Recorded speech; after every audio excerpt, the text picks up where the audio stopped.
ઉર્જા વિભાગ દ્વારા ગાંધીનગર ખાતે ચિંતન શિબિરનું આયોજન કરવામાં આવ્યું હતું।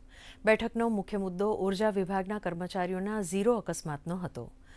ઉર્જા મંત્રી ઋષિકેશ પટેલે જણાવ્યું હતું કે ઉર્જા વિભાગનો એક પણ કર્મચારીનો જીવ જવો ન જોઈએ। કોઈપણ ક્ષતિના ઉકેલ માટે ટેકનોલોજીના માધ્યમથી ચિંતન કરવામાં આવશે। આ બેઠકમાં દરેક સમસ્યાના સમાધાન અંગે ચર્ચા કરવામાં આવી હતી।